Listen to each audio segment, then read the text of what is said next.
गुप्ता जी, सुना है आपने अपनी बहू को घर से बाहर निकाल दिया? हाँ तो आपको क्या तकलीफ है, क्या करना है? और एक बात जान लीजिए, आज के बाद इस घर में यशोदा भाभी के बारे में पूछने की कोई जरूरत नहीं है। खुद भी समझ लीजिए और मोहल्ले में बता देना। अरे तो आप इतना भड़क क्यों रहे? केवल सवाल ही तो पूछा है आपसे। पड़ोसी है, फिक्र है, इसलिए चले आए हम। फिक्र है तो जाते जाते एक नसीहत भी लेते जाइए कि किसी के फिक्र करने से कुछ नहीं मिलता। हमने भी की थी फिक्र अपनी यशोदा भाभी की। क्या मिला हमें? हमारे बच्चे की जान ले ली उन्होंने। वो हमारी बीबी पागल हो गई। देखिए, देख लिया अच्छे से। जाइए जाइए। ये आदमी चिल्ला क्यों रहा है? हमारा बच्चा, ये हमारे बच्चे को चुरा लेगा। कोई नहीं चुराएगा, कोई नहीं चुराएगा। ना। कल से फोन कर रहा हूं मैं आपको, आपने फोन क्यों नहीं उठाया? फोन क्यों नहीं उठाया आपने? इतना कुछ हो गया और आपने बताने की जरूरत महसूस नहीं की। वो आपको बिना सबूत के मुजरिम साबित करके आपको सजाएं दिए चले जा रहे हैं और आप एक्सेप्ट किए चली जा रही हैं। उस दिन जब आपको घर से निकाला था तभी बता देती हैं तो कोई ना कोई कानूनी कार्यवाही करके सारा मामला सुलटा देते, वहीं शांत कर देते सब कुछ। ये दिन नहीं देखना पड़ता आपको। कोई भी होटल, कोई घर, कोई किराए का घर, कुछ भी अरेंज करवा देता ना। बच्चों को लेके आप सड़कों पे घूम रही हैं। ऐसे कौन करता है? क्या क्या क्या तरीका है ये? इतना गुस्सा आ रहा है मुझे, मैं आपको बता नहीं सकता इस वक्त। आप गुस्सा कर सकते हैं क्योंकि जिन्होंने मुझे घर से निकाला वो आपके ससुराल वाले नहीं है, या फिर आप उनकी बहू नहीं है मेरी तरह। आपका उनसे कोई रिश्ता नहीं है, इसीलिए आप गुस्सा कर सकते हैं, मैं नहीं कर सकती। ये जो सब सुनाया ना अभी आपने मुझे, उस सब की समझ है मुझ में भी। मैं सब कुछ कर सकती थी। एक वकील की बीवी हूं मैं। कानून और उसकी धाराओं की समझ है मुझ में, उतना ज्ञान है। लेकिन रिश्तों में पड़ी गांठ कानून की धाराओं से नहीं खुलती रणधीर जी। और आपसे इसलिए बात नहीं की क्योंकि मुझे आपसे मदद नहीं चाहिए थी। मुझसे ही क्यों मदद नहीं चाहिए? मैंने ही क्या बिगाड़ा है आपका? अपनी हैसियत से बढ़कर अगर मदद ली जाए ना तो वो एहसान बन जाती है, और मुझे एहसान नहीं चाहिए किसी का। नहीं चाहिए। अपने बच्चों के रहने खाने के लिए मैं ढूंढ लूंगी कुछ ना कुछ। क्या ढूंढेंगे इस राख में? और बच्चों के साथ क्या ढूंढेंगे आप रास्तों पे? मैं अभी भी आपसे कह रहा हूं, प्लीज इन बच्चों को लीजिए और चलिए कहीं शिफ्ट हो जाइए। एक अच्छे डीलर को जानता हूं, अभी अरेंजमेंट करवा देगा। प्लीज चलिए। नहीं, अपनी हैसियत के हिसाब से रहना चाहिए इंसान को। मैं ढूंढूंगी बच्चों के लिए। अच्छा, भाई काम कीजिए, एडवांस सैलरी ले लीजिए। सैलरी से 2 महीने में ना चुका पाए, 4 महीने में चुका दीजिएगा। ये तो चलेगा? प्लीज मैं भी बार बार आपसे कह रही हूँ, प्लीज। नहीं करूंगी अपने हैसियत से बढ़कर कुछ भी। जो अफोर्ड कर सकती हूँ मैं वही करूंगी। रणधीर सर जी, अब हमें घर दिलाने के लिए मदद करना चाहते हैं ना, आप कीजिए। पर अब कोई ऐसा घर ढूंढिएगा जिसका किराया हम अफोर्ड कर सके। हाँ अंकल। अच्छा चलो यार, चलो तो सही तुम लोग यहाँ से। आप जितनी भी हैसियत आंक रही है ना अपनी, उस हिसाब से घर दिला दूं तो चलेगा? फिर तो चलेगा ना आपको? हेलो,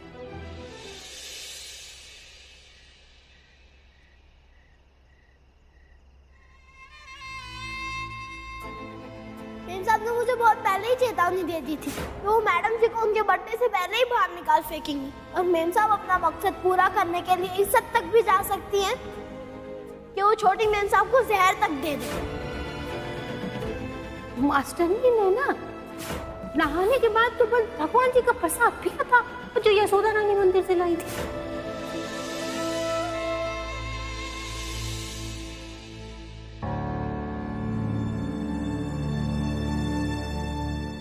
हम जानते हैं कि बार बार एक ही बात कहकर आपको परेशान कर रहे हैं, लेकिन बिना कहे हमसे रहा भी नहीं जाता। यशोदा अगर अपराधी है तो बेशक उसे सजा दीजिए, और अगर साबित होता है तो उसे जेल भेज दीजिए, लेकिन यूं सड़क पर मत छोड़िए। कृष्णा के बारे में नहीं सोचना तो मत सोचिए, लेकिन यशोदा की दोनों बच्चियां, आपकी पोतियां जो सड़क पर भटक रही हैं, कम से कम उनके बारे में तो सोचिए। बाहर महुआ तुम्हारी गोद में सर रखकर सो रही थी तो उसके स्पर्श के एहसास से तुम्हारे अंदर यशोदा और कृष्णा के लिए गुस्सा नहीं आया? महुआ की हालत देखकर तुम्हें नहीं लगता कि हमने जो किया है उनके साथ वो सही किया है? और अगर नहीं लगता है ना मालती, तो तुम एक बहुत ही बुरी और पक्षपाती सास बन गई हो, जिसके लिए एक बहू तो बेटी से बढ़कर है और दूसरी किसी दुश्मन की बेटी की तरह दिखती है तुम्हें। हमारा बिस्तर साफ कर दो, हमें आराम करना है, और खाना बना दो सबके लिए।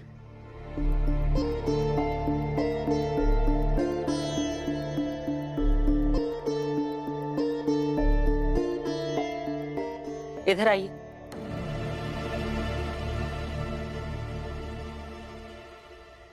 क्या है? थोड़ा हाथ बढ़ाइए, बढ़ाइए।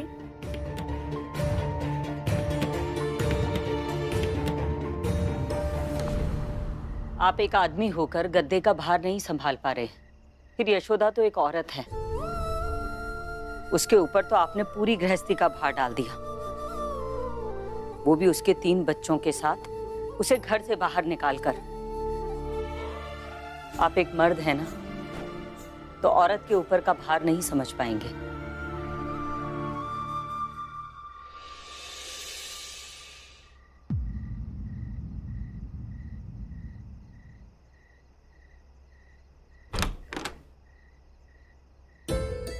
ये कमरा है, देख लीजिए, अच्छी तरह से आप आराम कर सकते हैं, सो सकते हैं। आइए आपको रसोई दिखा देती हूँ। हाँ चलिए।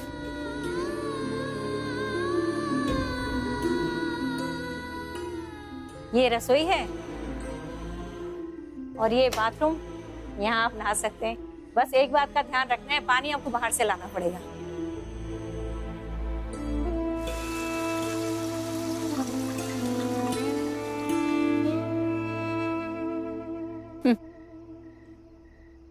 बाकी घर तो आपने देख ही लिया है, किराया 3000 रुपये महीना होगा। चूंकि आप रणधीर जी के परिचित हैं, इसलिए आपसे एडवांस पैसा नहीं लेंगे। यदि आपको घर पसंद आया है तो आप आज से यहाँ रह सकते हैं। मम्मी, मुझे ये घर पसंद नहीं आया, कोई दूसरा घर देखते हैं ना।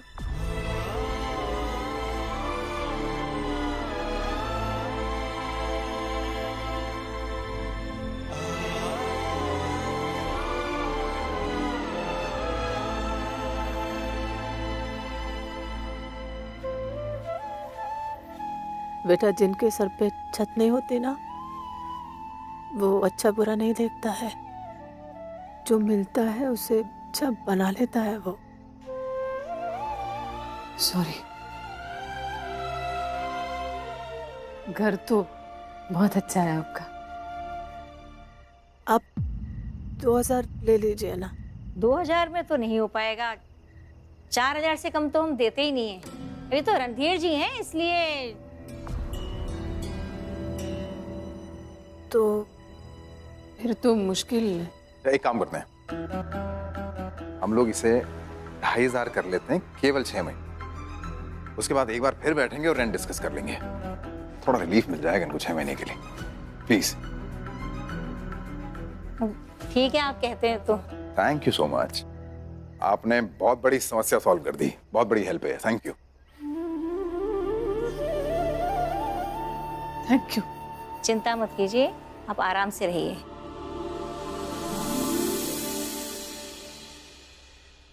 सॉर्टेड।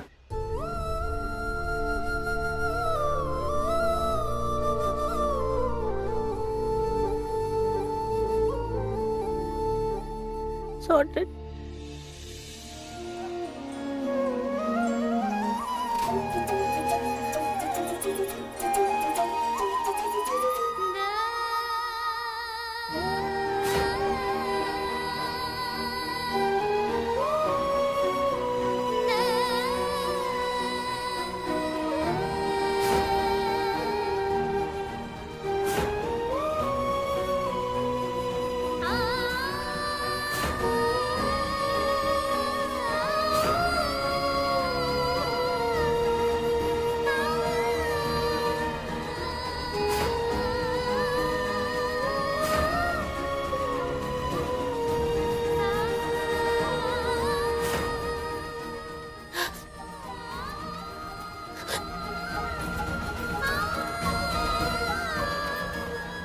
अपना घर छोड़ के कहाँ आ गई मैं?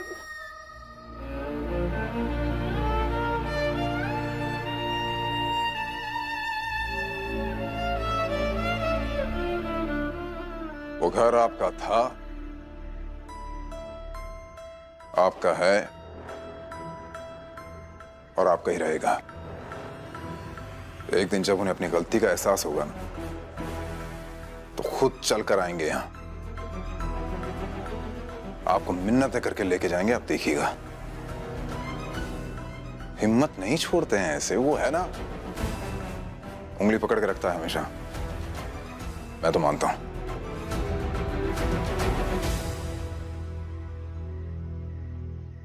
अच्छा, जरूरत की कोई चीज चाहिए तो ऑब्वियसली चाहिए, मैं लेके आता हूं। रणधीर जी, मुझे आपकी मदद की कोई जरूरत नहीं है। बोलना चाह रही होंगी ना ऐसे आप? बोल दीजिए। सारी सैलरी कटेगी आपकी, फ्री में नहीं है कुछ भी। वैसे भी बहुत कम सैलरी मिलने वाली है आपको इस बार।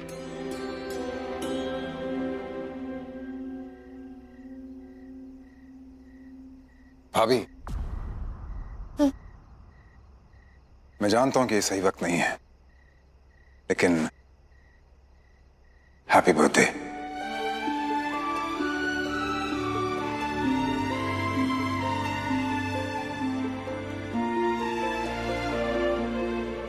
Thank you.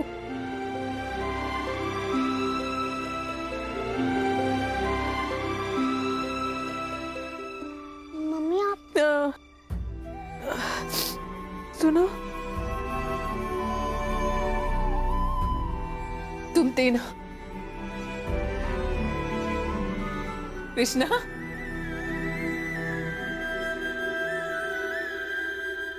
तुम तीनों ना अभी कहीं बैठ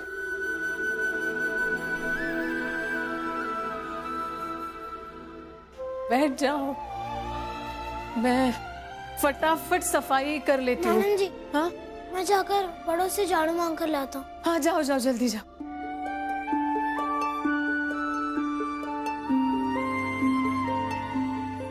मम्मी, मैं भी आपकी हेल्प करूंगी। हाँ बेटा।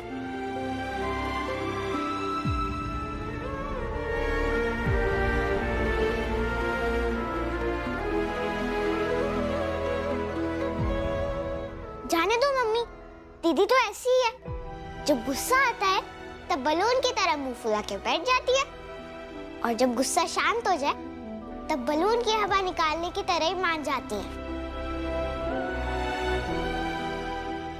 कभी नहीं सोचा था जिंदगी मुझे और मेरे बच्चों को ये दिन भी दिखाएगी। मैं हारूंगी नहीं, इनका हक और घर वापस दिलाऊंगी इन्हें।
सुनो, पीने के लिए थोड़ा पानी लेके आओ ना।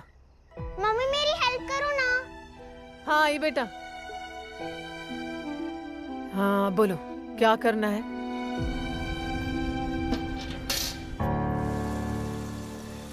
नया है होया?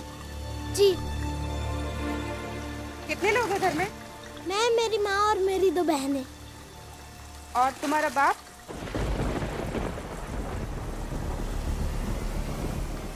वो नहीं है। अब इस घर की जिम्मेदारी मेरी है। मेरी माँ और मेरी बहनों की जिम्मेदारी अब मेरी है।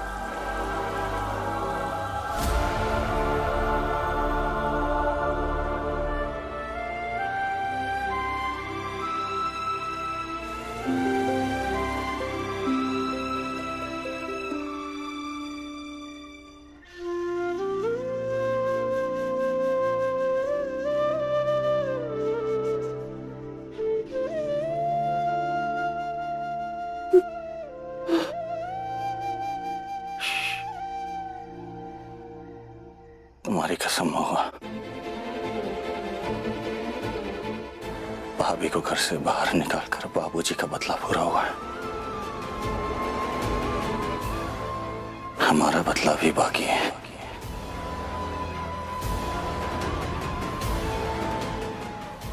उनकी वजह से तुम्हारी ये हालत हुई है ना, तुम देखना, उनकी जिंदगी हम पत्थर से पत्थर कर देंगे। बस तुम ठीक हो जाओ।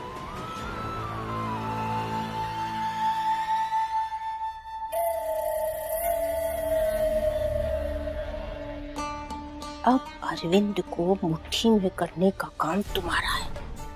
ठीक। और यशोदा रानी की जो इस घर से दूरी बनी है ना, उसको खाई में बदलने का काम हमारा है, समझे? मम्मी मम्मी भूख लगी है। अरे बेटा तो जाओ, नानी से बोलो, वो तुम्हें कुछ दे देंगी खाने के लिए। जाओ जल्दी जाओ। पर नानी तो अभी बाहर गई है। अभी? इस समय अम्मा कहाँ जा सकती हैं? आस्था आ जाओ।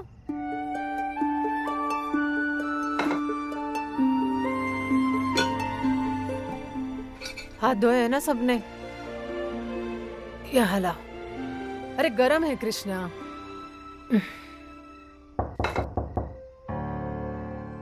इस वक्त? मैडम जी मैं देखता हूँ। हाँ देखो जरा।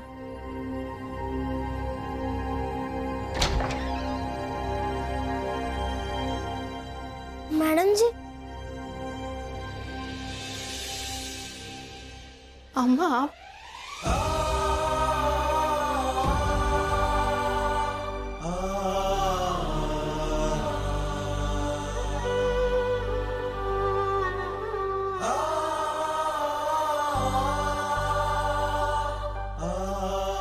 दादी।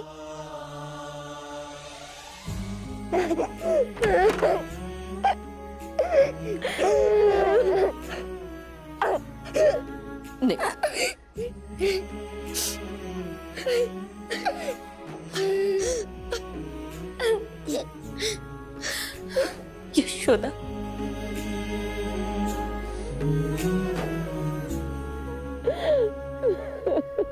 नहीं। अम्मा, अम्मा मुझ पे झूठा इल्जाम लगाया है। मैंने कुछ नहीं किया। मैंने ऐसा कुछ नहीं किया। आपको नहीं लगता है ना कि मैंने? नहीं, भरोसा है तुम पर, लेकिन तुम्हारे सामने अभी कड़ी आजमाइश है। दुश्मन बहुत हैं और तुम्हें इस चुनौती को भी पार करना पड़ेगा।